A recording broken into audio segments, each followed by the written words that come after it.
I moved to my farm for one reason: peace. No neighbors, no HOA rules, just my land. But then she came, Linda, the HOA president from a neighborhood I wasn't even part of, demanding control over my property. It started with nosy questions, but when I refused her demands, she unleashed a nightmare that pushed me to the edge. How far would you go to protect what's yours? My farm was my sanctuary. Rolling fields, fresh air, and total privacy, no city chaos, no HOA nonsense. I thought I'd escaped it all. Then, 1 week after moving in, I was unloading boxes when a voice cut through the quiet. "Hi there! You must be the new neighbor." I turned to see a middle-aged woman at my driveway's edge, dressed like she was headed to a board meeting, crisp blouse, pearl earrings, and a smile so fake it could have been plastic. "I'm Linda," she said, extending a manicured hand. "President of the HOA in the neighborhood over there." She pointed to a row of cookie-cutter houses half a mile away. I shook her hand, confused.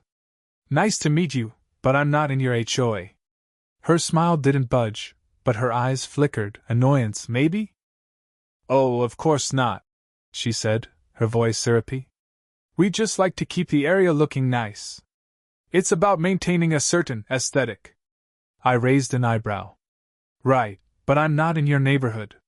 She laughed, a nervous little trill, and waved dismissively. "Of course. Just wanted to welcome you." She stood there, eyes scanning my property, not leaving. Finally, she added, "It's always good to be a good neighbor." Something in her tone made my skin crawl. I nodded politely, and she left, but unease settled in my gut. Was this just a friendly visit? I should have trusted my instincts. Weeks later, Linda was back. It was a warm Saturday, and I was fixing my rusted front gate when I heard gravel crunch. There she was, holding a plate of cookies, her smile as fake as ever. "A little welcome gift," she chirped. I thanked her, but her eyes lingered on the gate. "Why do you keep it locked?" she asked too casually. "Because it's private property," I said, frowning. Her smile flickered. "Oh, of course. It's just such a beautiful place. People would love to walk through, you know, as good neighbors." That phrase again. I forced a laugh. I like my space. She nodded, clearly unhappy, and left, but I knew she wasn't done. For a while, it was quiet. I focused on my farm, enjoying the solitude. Then, one evening, I checked my security camera footage. My stomach dropped. Linda was at my gate at night, clipboard in hand, jotting notes, staring at my land.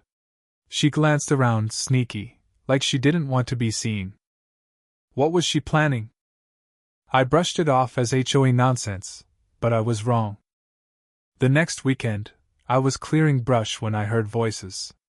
2 strangers were on my land, strolling like tourists. "Excuse me," I shouted, storming over. They jumped. A woman stammered, "Oh, sorry." Linda said this was part of the neighborhood, open to residents. My jaw clenched. Linda had told them my farm was public? "This is private property," I said, barely containing my anger. "Linda has no authority here. Leave." They scurried off, but my blood was boiling. What was her game? I confronted Linda at the HOA office. Her fake smile appeared, but her eyes betrayed nervousness. "Why are you telling people my land is part of your neighborhood?" I demanded. She feigned confusion. "A misunderstanding." I never said that. She was lying, I heard it in her voice. Without proof, I let it go, but as I left, she called out, "If you joined the HOA, it'd make things simpler." That's when it hit me, Linda wasn't just nosy. She wanted control. Then the letters started. The first, tucked among my bills, was from the HOA, claiming my property violated their guidelines, my fence, my land's condition, even its inaccessibility. I wasn't in their HOA. The letter ended with a veiled threat of further action. Furious, I called the HOA, but they deflected to Linda. Another letter followed, a petition signed by dozens, demanding community access to my land. It painted me as selfish for keeping my property private. Linda's signature was at the top. Then came the sabotage.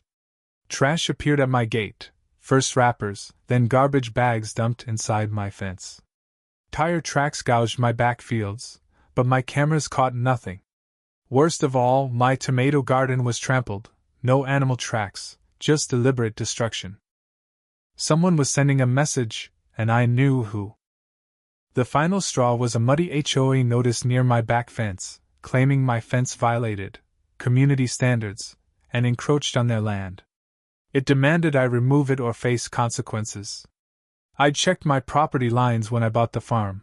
My fence was legal. Linda wasn't just harassing me, she was trying to rewrite reality.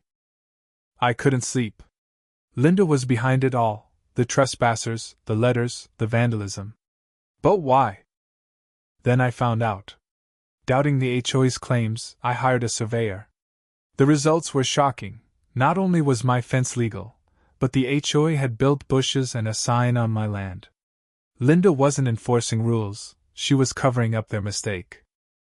Then another letter arrived, this time from a lawyer, claiming my farm faced, pending annexation, into the HOA. Linda had filed a city request, using fake complaints and forged resident letters, with a council vote in 2 weeks. If she won, I'd lose my privacy, forced into her rules and fees. I acted fast. My lawyer called it fraud, but the council believed Linda's lies. In 2 weeks, I went public. I posted everything online: security footage, photos of Linda lurking, the HOA letters, the annexation request. I tagged community groups, news outlets, and the HOA's Facebook page. The title: The HOA President Who Tried to Steal My Farm. The response was explosive. Neighbors apologized, admitting Linda tricked them into signing her petition. The HOA board was furious. She'd lied to them, misusing funds for legal fees and landscaping to make my farm look like their property. The city council noticed the backlash. At the hearing, I presented my evidence with my lawyer. Linda walked in alone, her excuses crumbling. The council grilled her on her forged letters and unauthorized spending. Then my surveyor's report dropped the bombshell: the HOA's landscaping was on my land. The council ruled unanimously in my favor, denying Linda's request. But Linda wasn't done. That night, my cameras caught her cutting my "No trespassing" signs with bolt cutters. I called the sheriff. Deputies found her red-handed, and she was cited for trespassing and property damage. The fallout was brutal. Linda resigned as HOA president, the illegal landscaping was removed, and the council banned future annexation attempts. Neighbors said she sold her house and fled town. The HOA offered to cover my legal fees, but I refused. I just wanted peace, and I got it. Some people think they can take what they want until they meet someone who fights back. Would you have done the same? Drop your thoughts in the comments below. What do you think about Linda's actions? Was she just misguided, or was this pure malice? Share your stories. Have you faced an HOA tyrant? Let's get this conversation going.